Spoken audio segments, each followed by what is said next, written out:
année na bandako nabino, bonne année na bandeko nyonso bazali Scottier branché na ba dernier numéro tozo kende malembe kosala la bino ba dernier numéro pour na kosilisa cette année, l'année 2021 en bonté. Zamba batela mabota na bino ndenge to bandaki na bino cette année tokende kosilisa yango na sepela ki na opération en tout cas fonatala notre ndeko oyo akomela ki biso alobaki komi opération Zochombo ya Moninga s'abonner na MKBZ officiel. Merci en tout cas pour cet amour. Nous vous demandons toujours de vous abonner massivement na chaîne na biso, de nous faire confiance, de continuer à partager nos liens na ba groupe WhatsApp, na ba page Facebook, d'être là toujours pour nous apporter votre soutien. Biso peto ko lembate ko informer bino. Alors tolingito banda émission ya lelo mbala musoba to mususu bazana no en ligne te nazo senga vraiment au quota en ligne et oyeba lolengeni akoyebisa pe bato mosusu bazana no bakote te bango pe pa votre canal bakota en ligne azana musala azana volant azana ndako mais peut-être aza distrait dis-lui numéro Yasika et Bandi na MKBZ officiel. Qu'est-ce qui se passe na ensemble et à Moïse Katumbi et Tiaboué? Est-ce que tokoki kolobake ba masque et koyi? Est-ce que tokoki kolobake maintenant tokoye ba vérité? Bokoyoka ndengene na émission bakomiko ofingana parce que selon nos sources Francis Kalombo oyo andi ko benga solution. En tout cas, bamususu balobi alongwe, bamususu balobi etikali a officialiser yango. Menine koki ko sala ke Francis Kalombo atika Moïse et Katumbi boyebi ke Francis Kalombo azala ki wana on a vraiment mikolonyo sont très attachés na Moïse Katumbi. D'ailleurs, bazala ki na bango nyonso ce qui va toke ko yeba histoire ensemble na ye na niveau ya PPRD ba gardaki balien koto bazala ki trio Francis Kalombo Jean-Marie Kassamba même Kaboul zo mona fois ça Fachi il était un bon gardien de but ba changer na bango mais Kaboul a aussi fait un reportage moko reportage encore je crois c'est là qui na Lubumbashi oui cela il a fait son reportage sur Katumbi. Il a dit beaucoup de choses donc Katumbi à l'époque azala ki quand même na batu je me souviens même na peu perdre vandaki kolobaki non ce qui ozolinga oye ko la modèle ya gestion il fallait au Katanga et c'est là au moins où au modèle ya ko gérer très bien. Et de l'autre côté c'est lui qui était à l'époque vice-premier ministre de l'Intérieur c'est là qui Évariste Ebochap et en ce moment là Katumbi azala qui gouverneur c'est na époque wana Francis Kalombo batisaki balien vraiment ya makasi nandeko Moïse et Katumbi ils ont acheminé ensemble. N'oubliez pas cette histoire quand Katumbi a accueilli exil Kalombo peut accueillir naie et ce qui vraiment va avancer bazanaye okoki kotala te avion mon côté oyo komona na kati avion wana sans que Katumbi na Kalombo bazala na kati. Il était devenu même le porte-parole adjoint. Il y a Moïse Katumbi donc juste après Tata Nabiso a été parti, comment il s'appelle, Olivier Kamitatou hein? Alors c'est Kalombo qui venait juste après le Zala qui porte-parole naïe baki exil ensemble Kalombo. Je me souviens, il a même démissionné, il a même atikaki mandat naïe au Yazalaki poste Yazalaki député Eli à Kinshasa. Je crois doublement Eli na Funawana, bazalaki très fort à l'époque na Wivini Moleka. Il n'y a pas eu de sous-souté. Pour que les sous-souté, la mission il y a intérêt. Wivini Moleka, l'impératrice. Hein? Les sous-souté, le tchotcho est sous-souté ton dengeni. Mais vous allez un peu très lié, même na oyo atongi ba mort ko ene c'est qui je coco zalaki na trio na bango wana et il a été élu ici à Kinshasa. On l'appelait Francis Kalombo Solution. Il y a pas monsieur Bembe le société mbongo pe kita pendant trop à l'époque Francis Kalombo Solution bato bako et même na TV5 monde afandi na ndako bato bazoyo koloba solution azopesa solution azopesa solution azopesa. C'est comme ça que abanda ke ko vivre et bongo malgré Kazala qui éli et il avait démissionné pour na kozala ensemble na ndeko naye oyo babande ko partager naye et tumba moko ni je crois ya ba conviction Moïse Katumbi bakei na Europe. Problème nini ezoleka entre Moïse Katumbi na Francis Kalombo po etelelo Francis Kalombo alobaka longwe na ye même si ce n'est pas officiel mais bokoyo ka communicateur moko oya Katumbi akopesa sa version comment comme ko traiter Francis Kalombo.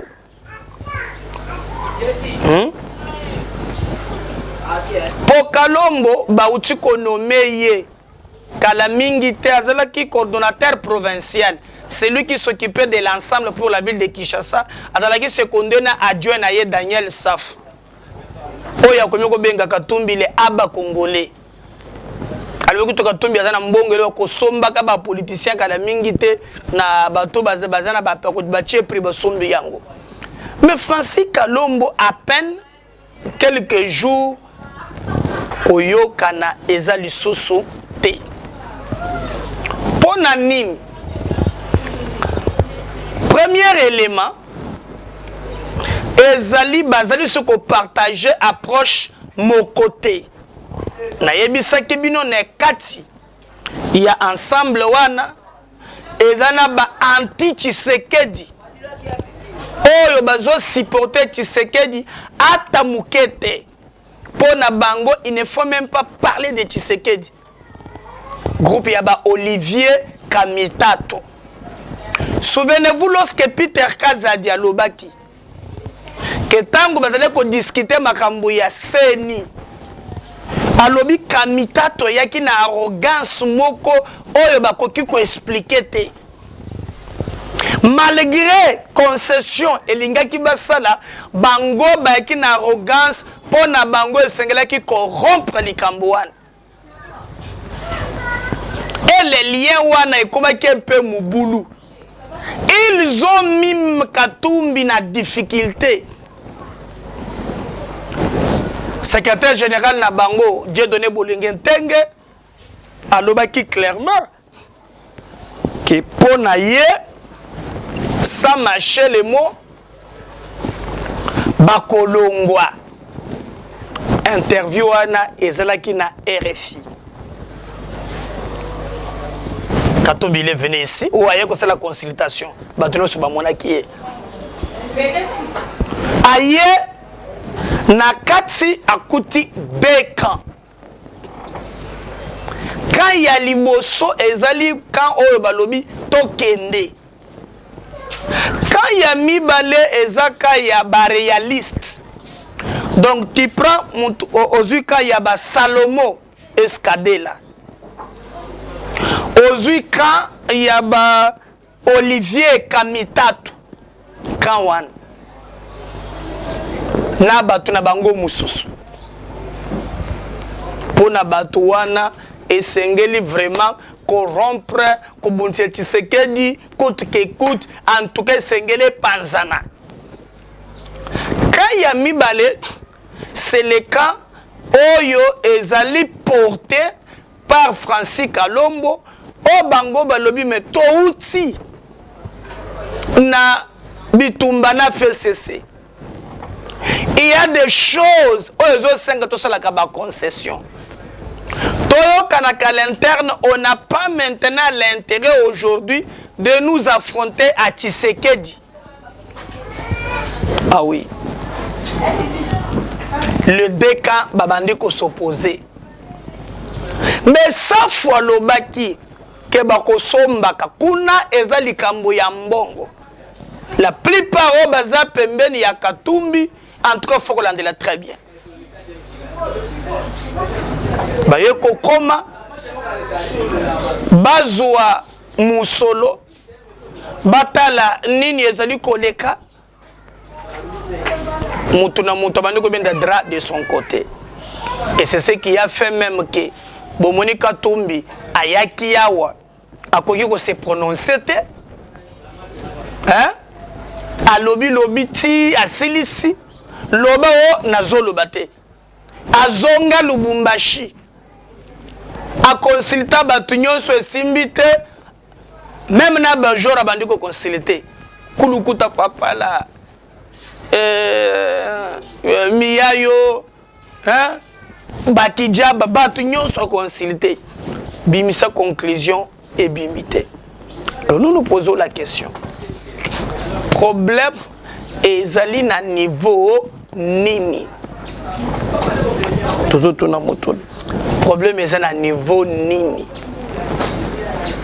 Bande konangai. Il a quitté accueilli Europe, a tikale ko tranché les deux camps. Babandi ko liana bango na bango. Et batu mususu Nangambu ya Salomo, clique wana eza clique ya batuba, c'est Salomo qui gère l'argent. Alors, lorsque ozo kende kofongo la front na Salomo, yeba ke oza na chance belé ya ko perdre. Pour batu mingi bandaki kozela keno a se prononcer. Atikala ko se prononcer te. Mais pour nazala musikate babandi ko diaboliser Francis Kalombo en disant oh azana fati parce qu'azaka saye azana fati pour makila et gangi. Je vais vous laisser suivre Laurent Onyemba makambo ya lobi sur Kalombo. Là, vous avez commenté belete. Tolandie après tozongi pour boyeba que vérité et batamina ngambo nini. Francis Kalombo est un aîné pour qui j'ai beaucoup de respect pour son combat, pour sa proximité avec la population. Mais que si Francis Kalombo décide de partir aujourd'hui, le premier constat, c'est qu'il aura sanctionné la politique que j'ai entendue malheureusement ailleurs de l'instabilité congénitale. Babé Ango Bondumba, dans le langage quinois, Francis Kalombo s'est identifié comme le kabyliste de première ère. Et c'est à ce titre qu'on l'a appelé solution. Et vous savez que Francis Kalombo est allé en exil en suivant Moïse Katumbi jusqu'à en être le porte-parole adjoint. Il n'a jamais été dans un avion. Katumbi n'a jamais été dans un avion sans Francis Kalombo. Les vidéos de Francis Kalombo sur ce plateau ne datent pas de 2 mois. J'ai appris qu'il y aurait des rapprochements avec une certaine grande dame de notre pays. J'ai vu sur les réseaux sociaux que Makila et Gangi plutôt ne me demandez pas à commencer à justifier ça. Nous attendons officiellement que Francis Kalombo dise qu'il est parti et nous allons tirer les conséquences. Mais si Francis Kalombo quitte dans le contexte actuel, après tout ce qu'il a dit sur Moïse Katumbi et sur tout ce qu'il a dit sur Ensemble, il aura dilué fondamentalement tout son combat politique. Il aura, et à cet âge-là, il aura donné l'image d'une politique instable à la recherche de la quête, et ça sera carrément, je voulais dire, compromettre tout son combat politique.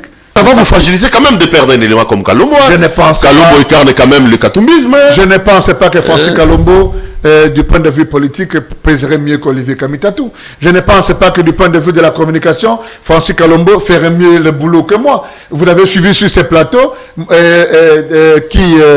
l'honorable Mike Mukebai, que je salue, qui est un combattant se proposait déjà pour prendre la coordination de Kinshasa. Moukeba a des problèmes avec Safou. Il peut pas. Safou, si Moukeba prend le poste de coordonnateur, donc nous vous allez chercher Safou. Nous ne sommes pas dans des considérations individuelles. Il faut enlever Safou comme son adjoint.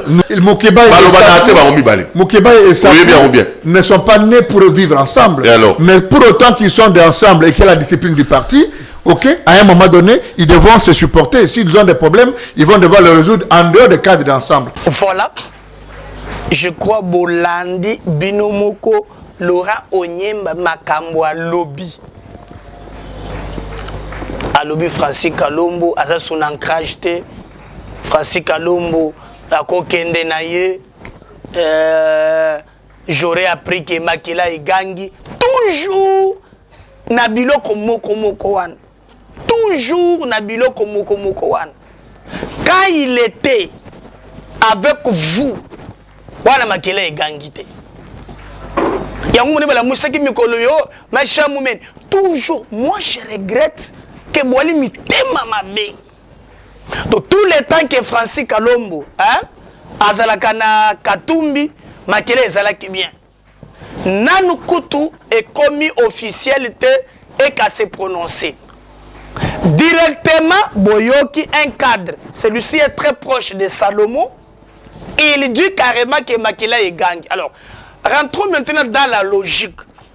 Donc, dans ces pays, le débat est purement ethnique et tribal. Parce que Namonaki Katumbi, ça n'est pas tenir compte, il y a Bana, il y a Chebeya. Ça n'est pas tenir compte de la famille de Chebende Bamoni Pass. Il a dit dans une interview dans Jeune Afrique, pour la Golobakeno, en tout cas, il s'est engagé, Balimbi Sabadjo Numbi. Donc, comme l'autre est de Maniema, donc pour lui, Blamatata et consort, il n'y a pas de problème de justice, ni à Congo, tout est étiqueté au nom de tribu. Donc, le problème est commis, Makila et gang.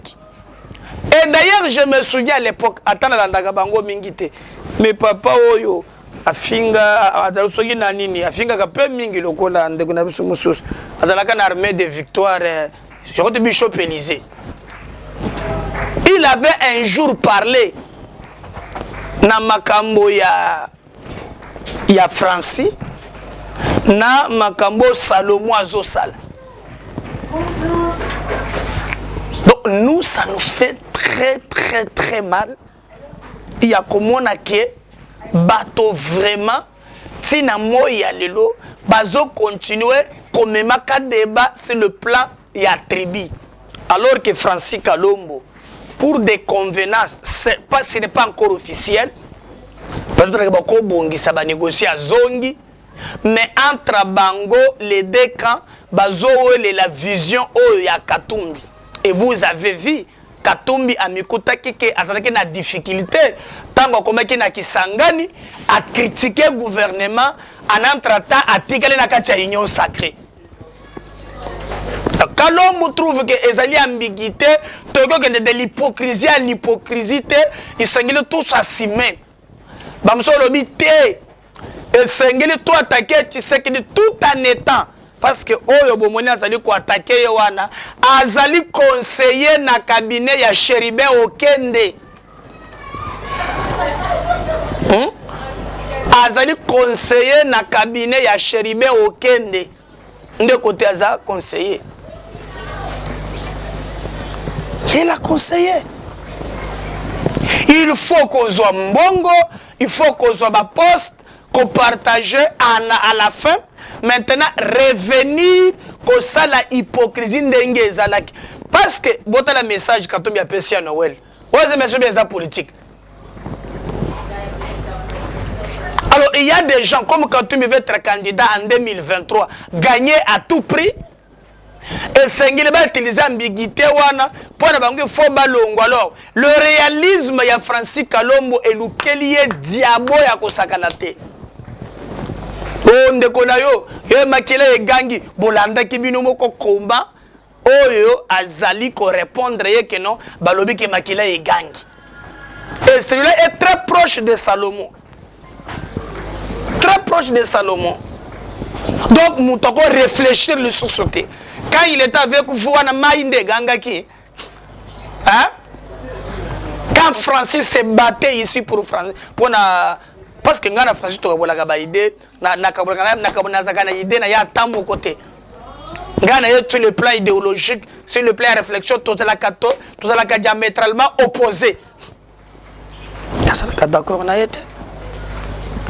Mais lorsque nazo mona lelo et comme on ko réduire oh non azana mwasi moko boyo mwasi wana ke kokotana na ye mwasi wana ndé memiye pas fati alors que azana pas fati faut banda ko diaboliser ko sala boye oh kolongo soki alonge ba ko remplacer ye c'est pas normal politique ba sala kango bongote et il ne faut pas nazo bandela lisusu ko elaka bato chantage pour muntu moko aza prêté awanga na ekolo na ye alite. Ce qui est au bout, on appelle cet exemple. Moi, ma femme a allé au Congo. Mutando Mundele. Par exemple, moi personnellement. Mais lorsque les Kambo ezali na ngambo mususu, ah yo comme on école. Et la plupart bazara biloko wan, bango nde ba plus grand tribaliste. Qui peut m'expliquer dans le discours Fatia Lobby? Pour pouvoir na biso ezaka ya baka sayente ya balubate, eza pouvoir ya Congo mobimba. Wana yo ko bimisate. Koto ko djembela ka lobi o machamwe no kangi yango. Le plus grand tribaliste eza babino. Francis Kalombe zana makambo na bango oyo ba ko à l'interne ya parti. Makile gangi ko ya ko sala nini? Donc eza ko bangi sa Francis que non yo koki jamais attend mon colomo côté qu'on s'approche na likanisi ya Félix ce qui est ali. C'est comme aujourd'hui. Bande konangai. Koka moi. Na moni yango. Na Évariste Bochab. Ce qui n'a le bien, ce qui est un bakabiliste. Oyo ba saleli Kabila Moussala. O ba tia cerveau na bango. Oh, bandi même ba sanction. Est-ce que vous avez que Bochab à son dernière fonction a pu perdre en 2015? Batuboni kaka pouvoir na bango s'il n'est pas Kabila lo batiki Kabila bakay depuis 2015 fonction à Soukazwa. Même quand il était ministre de l'Intérieur, frère a fonctionnement bandaki ko zo yangote. Depuis 2015 Kabila on a pouvoir na 2000 c'est dans 2018. Même quand on a composé le gouvernement jusqu'en 2020. Donc il a fait à peu près 6 ans en 2021. 5 ans, il a pouvoir exercer sa fonction. Dernier, il y a Souka Talande qui est na Sénat. Na makambo ya élection, il y a bureau ya Sénat. Humilié un professeur des universités. Wana bomona qui appartenance à qui bobo sana ka qui muluba ou bien ça qui kassayen. Aujourd'hui, lui qui est le meilleur élu de la République, député élu côté na bango na Chikapa, qui peut connaître le problème ya Chikapa en tant qu'élu, en tant qu'élu, est-ce que vous pas Tshisekedi akendete diabolisation aza kutuna Kinshasa nano akei kunate batona so basalarme makila ye gangi azongeli ndeko na ye makila ye gangi. Quand vous vous réunissez, je vais poser la question. Kabila arrive na Katanga asangisi bato après départ ya Katumbi azolo bandenge nini. Ici c'est chez moi.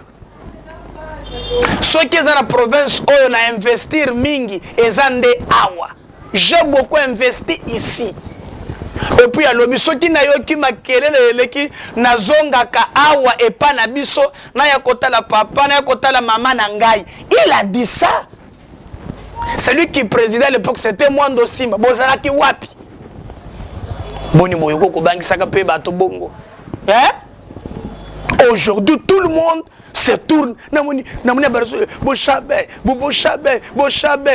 En fait, vous empêchez les gens. Donc, Ndebo Chabazaliwana, l'expérience, il a dirigé l'Assemblée nationale et les Kaka. tout c'est au parcours na ye ministre et consort a coquille quoi apporter expertise ou à te pas le seul péché qui le recommet pas ça kassayen. Je vous pose la question. Na batonyo so balongwa bakima pe perdre baye kotoy. Ba se balongwa la muto na parti. Mais c'est quoi ça comme histoire? Tu peux me le sous-sauter. Oh, makila igangi, Francis Kalombo akei, makila igangi, muto akobangi sepe muninga azate. Azate. Donc on attend que bakomisa yango officiel. Mais au biso toyebi, nous apprenons que en tout cas Francis Kalombo mikolo ya kotanga. Eza ya kotanga na ensemble ya Moïse Katumbi.